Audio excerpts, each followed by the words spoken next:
Hello students, कैसे हो आप सभी। आज हमारा जो टॉपिक स्टार्ट होने जा रहा है मानव का जनन तंत्र, reproductive system in human body. तो हम इसमें देखने वाले हैं कि किस प्रकार मानव शरीर के अंदर जनन की प्रक्रिया होती है। जनन का मतलब होता है एक पीढ़ी से नई पीढ़ी उत्पन्न करना, यानी माता पिता से संतान उत्पन्न होने की जो प्रक्रिया होती है। और उसमें सहायक जो अंग होते हैं उनकी कैसी क्रियाविधि होती है, कैसी संरचना होती है, क्या क्या उनमें कार्य होते हैं, कौन से हार्मोन सहायता करते हैं, तो वो सब हम किस में पढ़ने वाले हैं, इस रिप्रोडक्टिव सिस्टम के अंदर पढ़ने वाले हैं। Reproductive system in human body.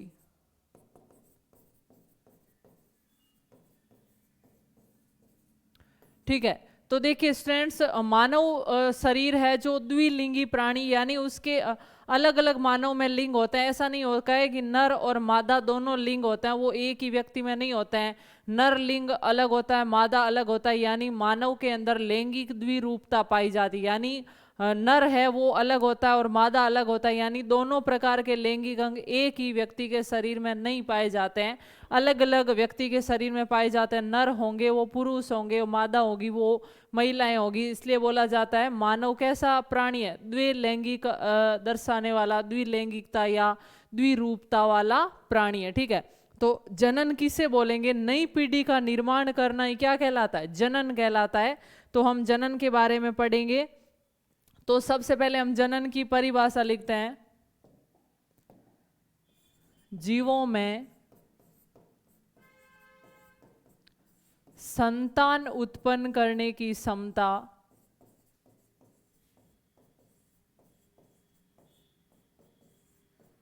जीवों में संतान उत्पन्न करने की क्षमता क्या कहलाती है, जनन कहलाती है।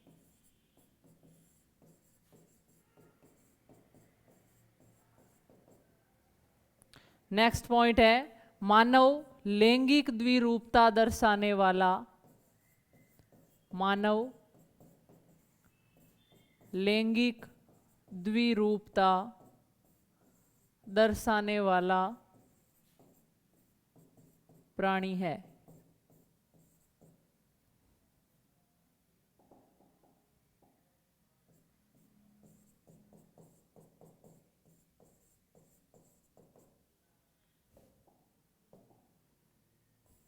तो लैंगिक द्विरूपता का मतलब होता है नर लैंगिक अंग और मादा लैंगिक अंग होते हैं, वो अलग अलग प्राणियों में पाए जाते हैं, एक ही प्राणी में उपस्थित नहीं होते हैं। तो नोट कीजिए इन पॉइंटों को।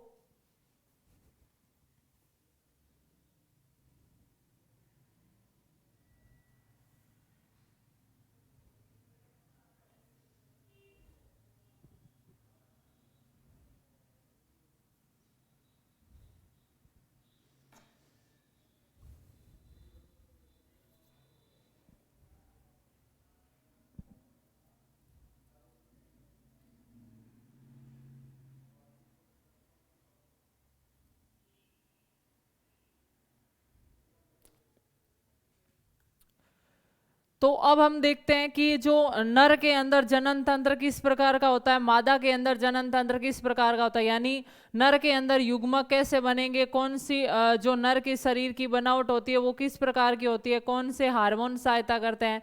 फिर हम पढ़ेंगे कि मादा के अंदर लैंगिक अंग कैसे होते हैं, उनमें किस प्रकार की प्रक्रिया चलती है। तो सबसे पहले हम स्टार्ट करते हैं नर जनन तंत्र।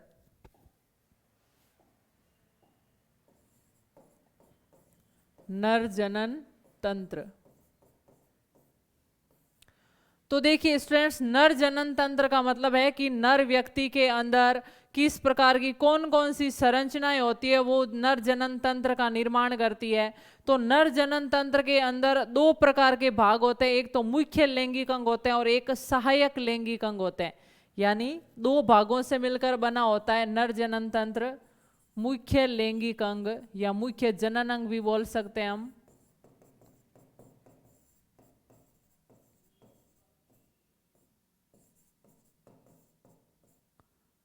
और सहायक लैंगिक अंग या सहायक जनन अंग।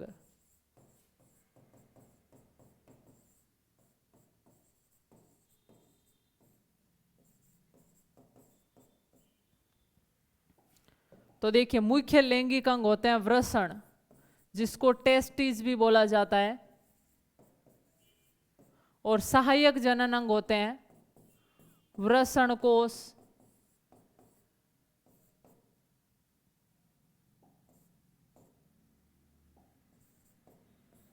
अधिवृषण,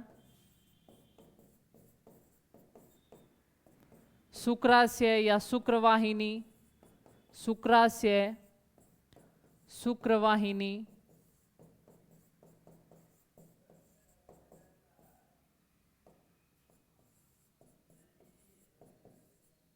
और सीसन।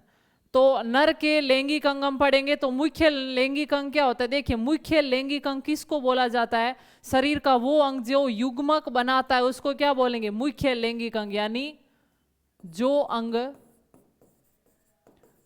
युग्मक बनाता है,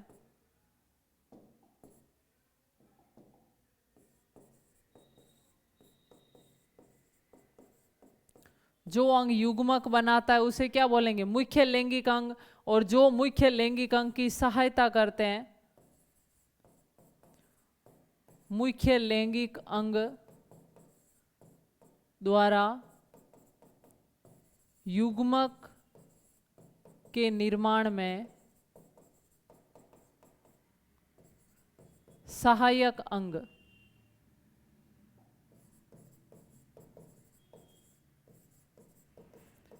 तो जो मुख्य लैंगिक अंग उसको बोलेंगे जो क्या करेंगे? युग्मक का निर्माण करेंगे। और जो अंग ये जब मुख्य लैंगिक अंग युग्मक बना रहा है तो इसकी सहायता प्रदान करने वाले अंग क्या कहलाएंगे? सहायक लैंगिक अंग। यानी मुख्य लैंगिक अंग द्वारा युग्मक के निर्माण में सहायता प्रदान करने वाले अंग या सहायक अंग क्या कहलाते हैं? सहायक लैंगिक या जनन अंग।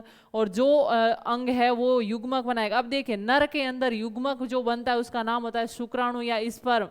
तो शुक्राणु का निर्माण तो कौन करता है? वृषण करता है। नर के शरीर में 2 वृषण होते हैं जो उदर गुहा से बाहर एक थैली में लटके रहते हैं, जिसको वृषण कोश या स्क्रोटम बोला जाता है। अब देखिए, जो स्पर्म का निर्माण होगा वो वृषण टेस्टिस के अंदर होगा। लेकिन जब स्पर्म का निर्माण होता है, स्पर्मियोजेनेसिस हो रहा है, तो ये जो सारे ऑर्गन है ये भी क्या करते हैं? सहायता करते हैं। सिर्फ अगर वृषण होगा, टेस्टिस होगा और ये सारे ऑर्गन नहीं होंगे तो वृषण के अंदर स्पर्म का निर्माण नहीं हो सकता। यानी ये इसकी सहायता करता है, इसलिए इनको बोल दिया सहायक या लैंगिक अंग। जबकि इनको बोलेंगे मुख्य लैंगिक अंग जो युग्मक का निर्माण करता है। तो वृषण के द्वारा स्पर्म या शुक्राणु का निर्माण किया जाता है और इसको क्या बोला जाता है? नर युग्मक।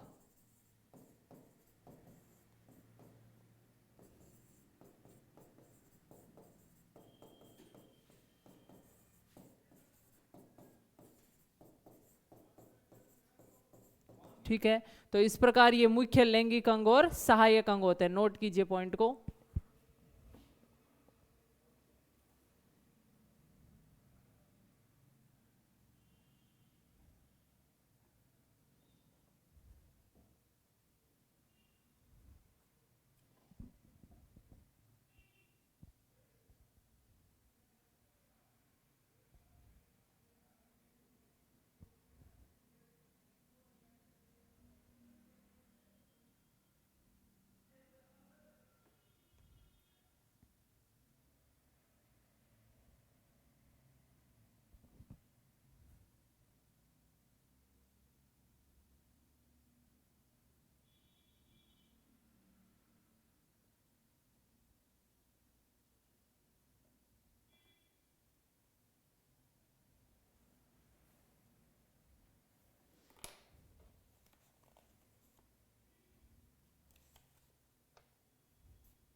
तो ये हमने नर जनन तंत्र के दो भागों में वर्गीकरण देखा। अब हम स्टार्ट करते हैं सबसे पहले वृषण के बारे में पढ़ना, जो मुख्य सेक्सुअल ऑर्गन होता है एनिमल इसके अंदर, जो ह्यूमन के अंदर, नर व्यक्ति के अंदर। तो वृषण की किस प्रकार स्ट्रक्चर होते हैं, इसमें कैसे कार्य होता है, तो वो सब हम देखते हैं। वृषण या टेस्टिज। देखिए जो वृषण होते हैं इनकी संख्या होती है 2, यानी एक जोड़ी पाए जाते हैं, 1 पेयर पाए जाते हैं, और ये शरीर से बाहर, उदर गुहा से बाहर नीचे लटके रहते हैं और एक थैली में स्थित रहते हैं, उसको बोला जाता है वृषण कोश या स्क्रोटम। देखिए ये उस स्थान पर क्यों उपस्थित रहेंगे, क्योंकि हमारे जो शरीर का टेम्परेचर है, बॉडी का टेम्परेचर है 37 डिग्री सेंटीग्रेड, उस टेम्परेचर पर स्पर्म का निर्माण नहीं हो सकता, वो टेम्परेचर ज़्यादा होता है। तो शरीर से थोड़ा सा कम टेम्परेचर रखना चाहिए, इसलिए इनको शरीर से थोड़ा सा बाहर लटकाया जाता है। और जब सर्दी के मौसम में बाहर का टेम्परेचर ज़्यादा कम हो जाता है तो इनके अंदर कुछ पेशियाँ होती है जो इनके कंट्रोल करती है, उनको डार्टोस पेशी बोला जाता है। तो वो मसल्स क्या करती है, इनको वापस ऊपर की ओर उदर गुहा में खींच देती है, यानी सर्दियों में ये उदर गुहा के अंदर ही धसे रहते हैं, जबकि गर्मियों में ये ज़्यादा बाहर निकले हुए रहते हैं, क्योंकि शरीर का टेम्परेचर है वो अंदर ज़्यादा होता है। तो उसे कम करने के लिए इनको बाहर रखा जाता है, और जिस थैली में रखा जाता है उसको क्या बोला जाता है, स्क्रोटम या वृषण कोश बोला जाता है। तो सबसे पहले इनकी संख्या कितनी होती है, इनकी संख्या होती है 2 या एक जोड़ी, 1 पेयर भी बोल सकते हैं हम, ठीक है। मुख्य लैंगिक अंग जो हमने पहले ही देख लिया है पॉइंट।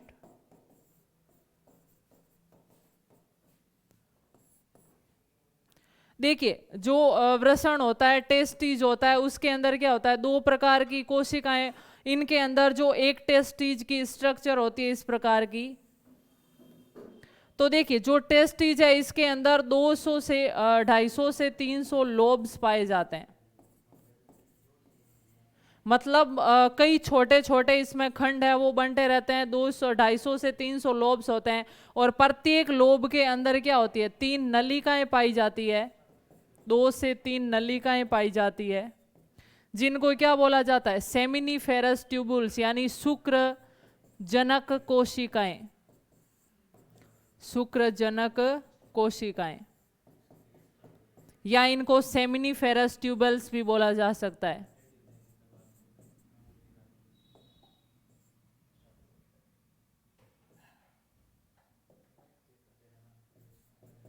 Seminiferous tubules. तो देखिए जो वृषण होता है, मानव शरीर में संख्या 2 होती है, 1 पेयर पाए जाते हैं, और वृषण या टेस्टिज को क्या बोला जाता है, मुख्य लैंगिक अंग बोला जाता है। क्यों बोला जाता है, क्योंकि इन्हीं के द्वारा स्पर्म का निर्माण किया जाता है। अब जो एक वृषण या टेस्टिज की स्ट्रक्चर होती है, इसके अंदर 200 से 250 से 300 लोब्स पाए जाते हैं, पालियां पाई जाती है, और प्रत्येक पाली के अंदर 2 से 3 कुछ नलिकाएं, ट्यूब्यूल्स पाई जाती है, उनको क्या बोलेंगे, शुक्र जनक कोशिकाएं, या इनको सेमिनिफेरस ट्यूब्यूल्स बोला जाता है। इन ट्यूब्यूल्स के द्वारा क्या होता है, इनके अंदर भी 2 प्रकार की कोशिकाएं होती है। एक तो कोशिकाएं होती है जो अर्धसूत्री विभाजन करती है और स्पर्म का निर्माण करती है, और एक कोशिकाएं होती है जो उन स्पर्म का निर्माण करने वाली कोशिकाओं को पोषण प्रदान करती रहती है। तो जो लोब्स है उनके अंदर मुख्य रूप से ये नलिकाएं होती है, लेकिन इन लोब्स के अंतराली स्थान, यानी बीच का जो खाली स्पेस होता है, अंतराली स्थान में कुछ और कोशिकाएं पाई जाती है, उनको बोला जाता है अंतराली कोशिकाएं।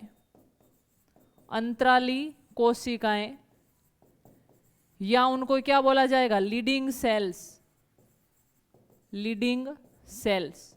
देखिए ये जो सेल्स है ये तो स्पर्म का निर्माण करेगी, और जो ये लीडिंग सेल्स है या ये क्या करती है, एक हार्मोन का निर्माण करती है, उसका नाम है टेस्टोस्टेरोन। टेस्टोस्टेरोन।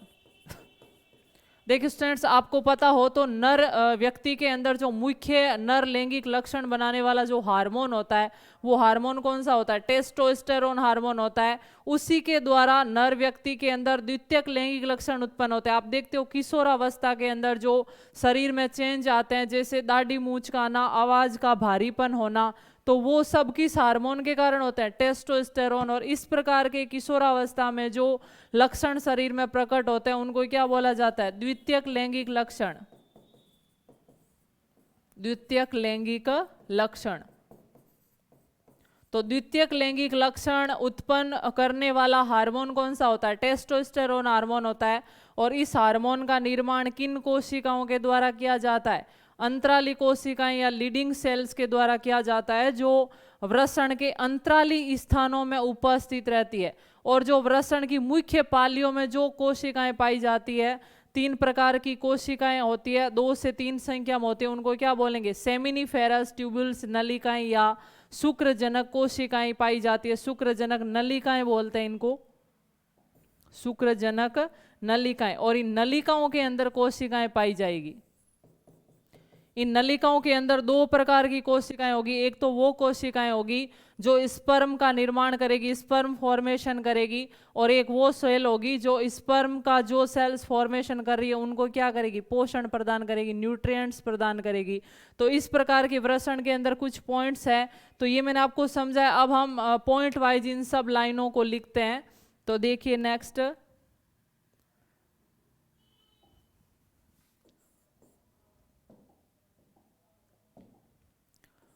प्रत्येक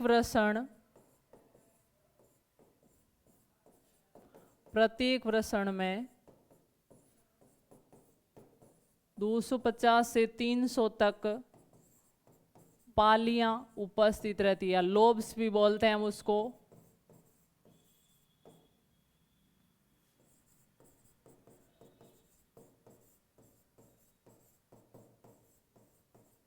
नेक्स्ट है, प्रत्येक पाली में 2 से 3 नलिकाएं पाई जाती है। यानी सोचिए एक पाली के अंदर 2 से 3 होगी तो लगभग 250 से 300 जो पालियां होती है, लगभग 1000 के आसपास नलिकाएं पाई जाती है। एक टेस्टिज के अंदर ये नलिकाएं होती है। तो प्रत्येक पाली में 2 से 3 नलिकाएं पाई जाती है। और उन नलिकाओं को क्या बोला जाता है? सेमिनिफेरस ट्यूब्यूल्स या शुक्रजनक नलिकाएं, जिन्हें शुक्रजनक नलिकाएं या क्या बोलेंगे? सेमिनिफेरस ट्यूब्यूल्स, जिन्हें शुक्रजनक नलिकाएं कहते हैं। देखिए मुख्य पालियों के अंदर तो ये इस प्रकार की नलिकाएं होगी। तो जो वृषण के अंदर जैसे ये टेस्टिज है, इसके अंदर ये पालियां होगी। इन पालियों के अलावा जो बीच में देखिए रिक्त स्थान बचा है ना, इस स्थान को क्या बोलेंगे? अंतराली स्थान। अंतराली स्थान। और इसमें पाई जाएगी अंतराली कोशिकाएं। अंतराली कोशिकाएं, जिनको लीडिंग सेल्स भी बोला जाता है। यानी पालियों के अंदर तो क्या होगी? सेमिनिफेरस ट्यूब्यूल्स, शुक्रजनक नलिकाएं पाई जाएगी। और पालियों के बीच में एक पाली से 2 पाली पे जाने पर जो बीच में खाली स्पेस आता है उसको क्या बोला जाता है? अंतराली स्थान बोला जाता है। और उस अंतराली स्थान के अंदर जो कोशिकाएं पाई जाती है उनको क्या बोला जाता है? अंतराली कोशिकाएं बोला जाता है, या इनको लीडिंग सेल्स बोला जाता है। ठीक है, तो नेक्स्ट पॉइंट, पालियों के मध्य में स्थित, पालियों के मध्य में स्थित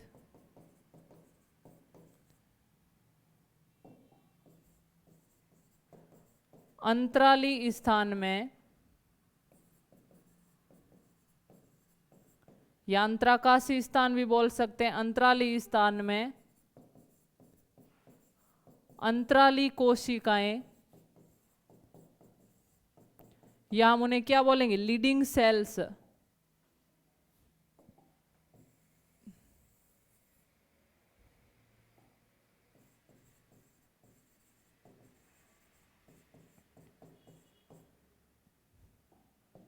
अंतराली कोशिकाएं पाई जाती है,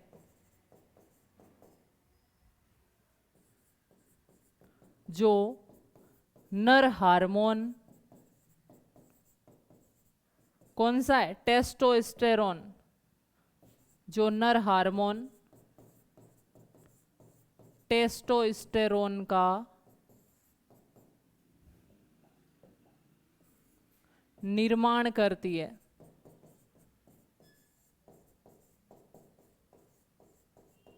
तो वृषण के कुछ पॉइंट समझ में आए। वृषण, प्रत्येक मानव शरीर के अंदर 2 टेस्टिस, 2 वृषण पाए जाते हैं। प्रत्येक वृषण के अंदर 250 से 300 पालियां पाई जाती है। प्रत्येक पाली के अंदर 2 से 3 नलिकाएं पाई जाती है, जिनको शुक्रजनक नलिकाएं या सेमिनिफेरस ट्यूब्यूल्स बोलते हैं। और इन नलिकाओं के अंदर भी आगे कोशिकाएं होगी, वो हम अभी डिस्कस करेंगे। लेकिन जो ये शुक्रजनक नलिकाएं हैं, ये तो पाई जाएगी पालियों के अंदर। अब एक पाली से दूसरे पाली के बीच में जो थोड़ा सा खाली स्थान होता है, स्पेस होता है, उस स्थान को क्या बोला जाता है? अंतराली स्थान बोला जाता है। अंतराली स्थान बोला जाता है। और उस स्थान के अंदर जो कोशिकाएं पाई जाती है, उनको क्या बोलेंगे? अंतराली कोशिकाएं या लीडिंग सेल्स।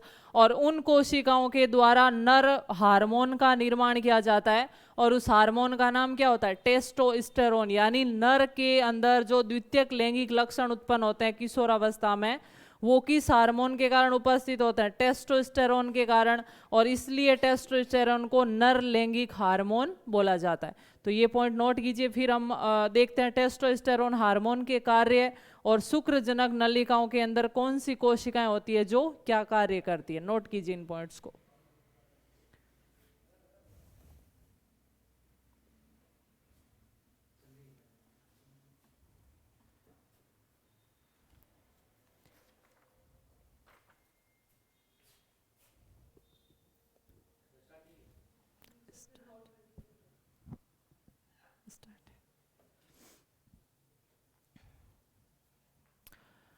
तो ये जो पॉइंट आपने नोट कर लिया, अब देखिए नेक्स्ट हम देखते हैं जो ये टेस्टोस्टेरोन हार्मोन है, इसका क्या काम होता है?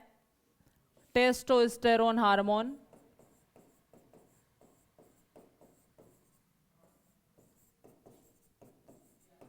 इसका जो महत्वपूर्ण जो नाम है इसका, इसे बोला जाता है नर लैंगिक हार्मोन। यानी नर के अंदर जो द्वितीयक लैंगिक लक्षण उत्पन्न होते हैं वो किस हार्मोन के कारण होते हैं? टेस्टोस्टेरोन के कारण। तो इसे नर लैंगिक हार्मोन कहा जाता है। नर लैंगिक हार्मोन कहा जाता है।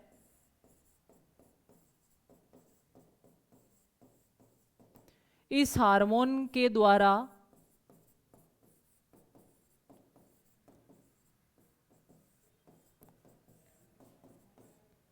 इस हार्मोन के कारण नर में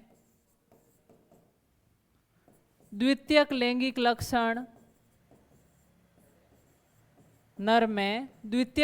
लक्षण उत्पन्न होते हैं।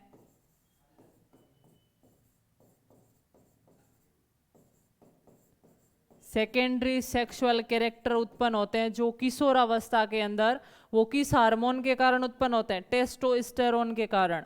द्वितीयक लैंगिक लक्षण कौन कौन से हैं? आवाज का भारी होना,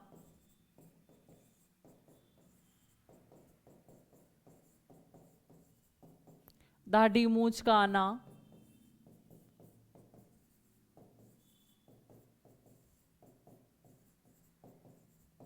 तो ये इस प्रकार के जो लक्षण होते हैं वो क्या कहलाते हैं? द्वितीयक लैंगिक लक्षण कहलाते हैं। और जो किस हार्मोन के कारण उत्पन्न होते हैं? टेस्टोस्टेरोन हार्मोन के कारण। और इस हार्मोन का निर्माण कौन सी कोशिकाएं करती है? लीडिंग सेल्स या अंतराली कोशिकाओं के द्वारा। ध्यान रखना स्टूडेंट्स, कई बार क्वेश्चन पूछा गया है कि नर लैंगिक हार्मोन किसे कहते हैं? टेस्टोस्टेरोन। टेस्टोस्टेरोन हार्मोन का कार्य क्या है? या ये क्वेश्चन बार बार रिपीट हो चुका है कि जो टेस्टोस्टेरोन हार्मोन का निर्माण है वो किन कोशिकाओं के द्वारा होता है? तो ध्यान रखना, टेस्टोस्टेरोन हार्मोन का निर्माण है वो लीडिंग कोशिकाओं के द्वारा, अंतराली कोशिकाओं के द्वारा होता है, जो वृषण में अंतराली स्थानों पर पाई जाती है। नोट कीजिए पॉइंट को।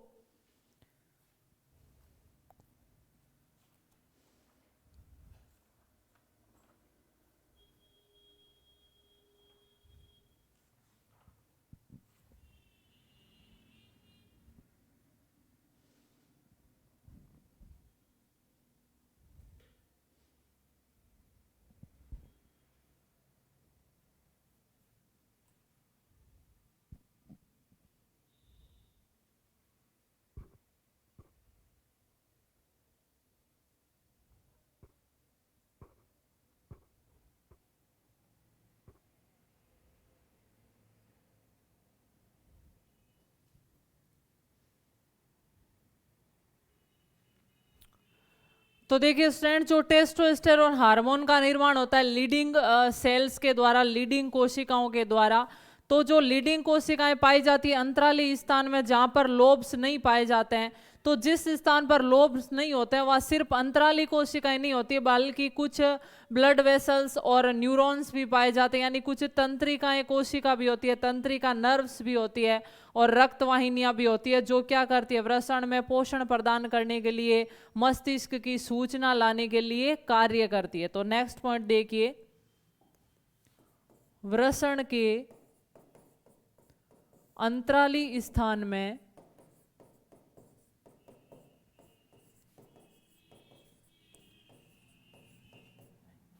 लीडिंग कोशिकाओं के अलावा या लीडिंग सेल्स के अलावा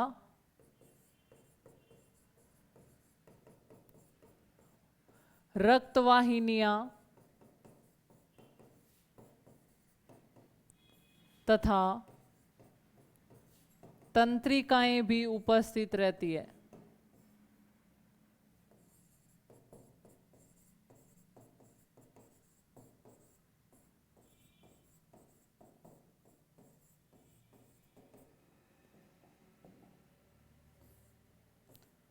तो लीडिंग स्थानों पर, वृषण के अंतराली स्थानों पर लीडिंग सेल्स होगी जो टेस्टोस्टेरोन हार्मोन बनाएगी, और उसके अलावा क्या क्या पाई जाती है, ब्लड वेसल्स भी पाई जाती है जो ब्लड सप्लाई करती है टेस्टिस के अंदर, और नर्व्स भी पाई जाती है जो हमारे ब्रेन की जो सूचना होती है उसको वृषण तक, टेस्टिस तक लाने का काम करती है। ठीक है, अब हमने देखा था कि जो 2 से 3 पालियां, जो पालियों के अंदर 2 से 3 प्रकार की नलिकाएं होती है, कौन सी, शुक्रजनक नलिकाएं, शुक्रजनक नलिकाएं। ये जो शुक्रजनक नलिकाएं होती है, प्रत्येक पाली में इनकी संख्या 2 से 3 होती है। इन नलिकाओं के अंदर भी 2 प्रकार की कोशिकाएं पाई जाती है। 2 प्रकार की कोशिकाएं कौन सी होगी, सबसे पहली कोशिका होती है शुक्राणु जनीय कोशिका, जो शुक्राणु का क्या करेगी, निर्माण करेगी, और दूसरी कोशिका होती है सर्टोली कोशिका, सर्टोली कोशिका। ये दोनों कोशिकाएं किस में पाई जाएगी, सेमिनिफेरस ट्यूब्यूल्स के अंदर, शुक्राणु जन कोशिकाओं के अंदर, सेमिनिफेरस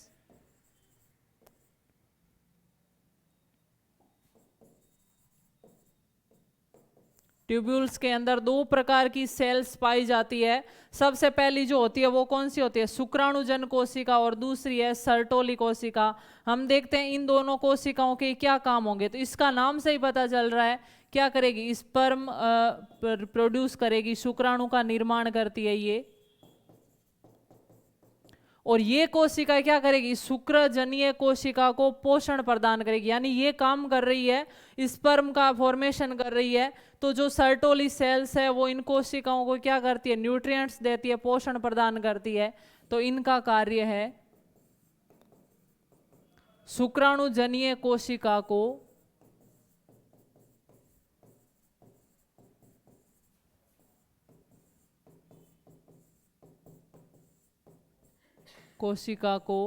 पोषण प्रदान करना।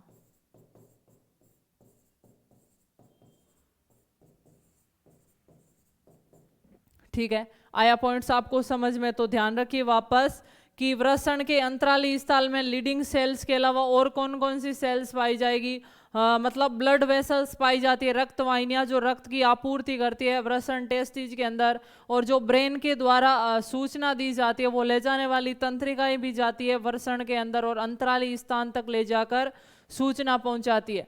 फिर हमने देखा था कि वृषण के अंदर लगभग 250 से 300 के बीच में पालियां पाई जाती है, और प्रत्येक पाली के अंदर कौन सी नलिकाएं पाई जाती है, शुक्रजनक नलिकाएं, या उनको सेमिनिफेरस ट्यूब्यूल्स बोलते हैं। और इन प्रत्येक शुक्रजनक नलिकाओं के अंदर 2 प्रकार की कोशिका होती है, एक होती है शुक्राणुजनीय कोशिका जो शुक्राणु स्पर्म का निर्माण करेगी, और दूसरी प्रकार की होती है सर्टोली कोशिका, सर्टोली सेल्स, जो इन कोशिकाओं को क्या करेगी, पोषण प्रदान करेगी। नोट कीजिए पॉइंट्स को।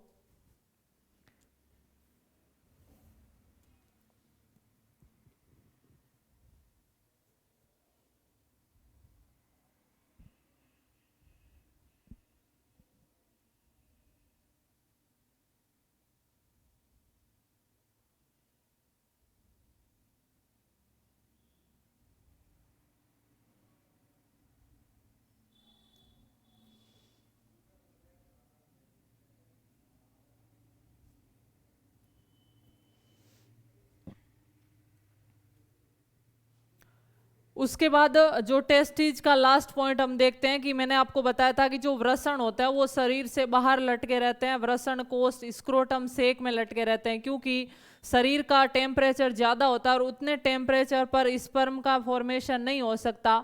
तो टेम्परेचर, शरीर के टेम्परेचर को तो कम नहीं कर सकते क्योंकि एंजाइम काम करना बंद कर देंगे।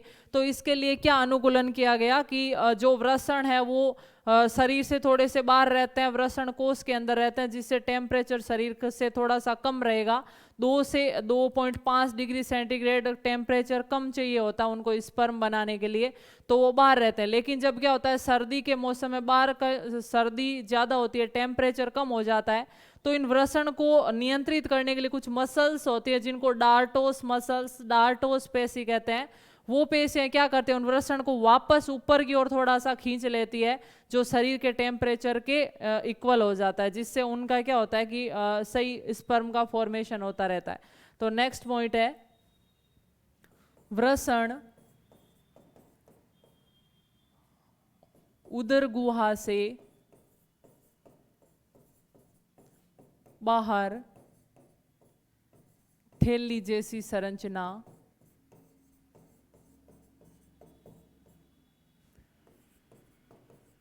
जिसे क्या बोला जाएगा, वृषण कोष या स्क्रोटम,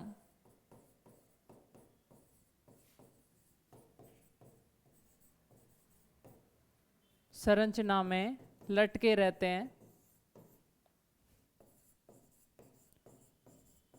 क्योंकि शुक्राणु के निर्माण हेतु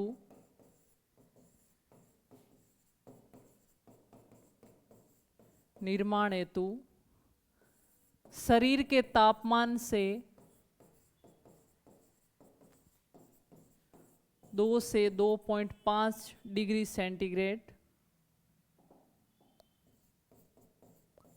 सेंटीग्रेड तापमान कम तापमान की आवश्यकता होती है।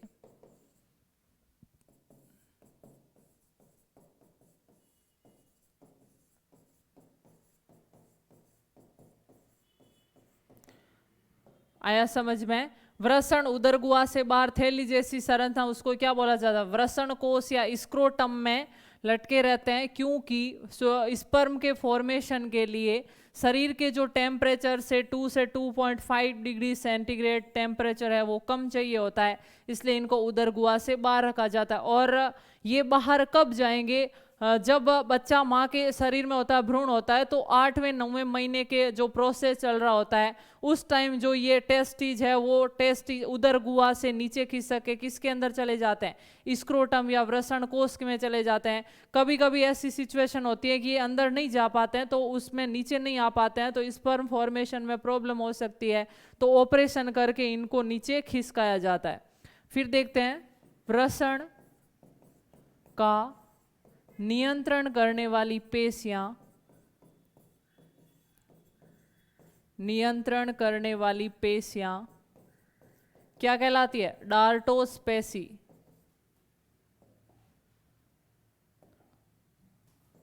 डार्टोस पेशी। और इस पेशी का काम क्या होता है, टेस्टिज की जो इसका स्थान है अंदर बाहर भेजने का काम करती है, यानी गर्मियों के मौसम में इनको थोड़ा सा नीचे खिसका दिया जाता है और सर्दियों के मौसम में ये पेशियां वापस इनको क्या करेगी, ऊपर की तरफ खींच लेगी। यानी सर्दियों के समय बाह्य वातावरण का तापमान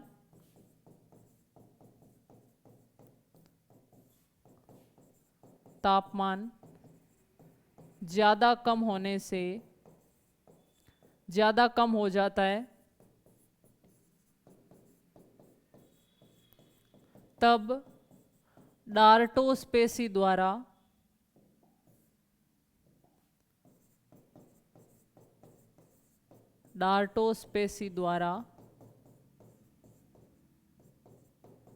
वृषणों को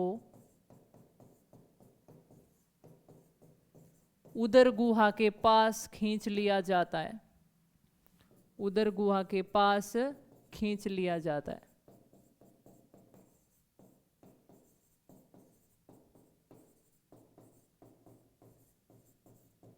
ठीक है। तो इस प्रकार जो हमारा टेस्टिज होता है, नर लैंगिक अंग होता है, मुख्य रूप से इसका ये काम होता है, यानी स्क्रोटम वृषण कोष में लटके रहते हैं, गर्मी के मौसम में लूज रहते हैं। लेकिन जब क्या होता है, सर्दियों के मौसम में बाहर का टेम्परेचर ज़्यादा कम हो जाएगा तो स्पर्म फॉर्मेशन में फिर प्रॉब्लम हो जाएगी, क्योंकि इनके लिए एक फिक्स टेम्परेचर चाहिए। ज़्यादा टेम्परेचर पे भी स्पर्म फॉर्मेशन नहीं होगा और कम टेम्परेचर पे भी नहीं होगा। तो ज़्यादा जब टेम्परेचर हो जाता है तो शरीर से इनको बाहर रख भेज दिया जाता है, बाहर लटके रहते हैं। लेकिन जब बाहर का टेम्परेचर ज़्यादा कम हो जाता है तो इनको वापस डाल्टोस्पेसी के द्वारा ऊपर खींच लिया जाता है। तो ये वृषण के कुछ पॉइंट्स थे, इसको नोट कर लीजिए। बाकी चैप्टर पढ़ेंगे हम नेक्स्ट क्लास के अंदर। तब तक के लिए थैंक यू सो मच।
एक मिनट है ना, एक सेकंड प्लीज।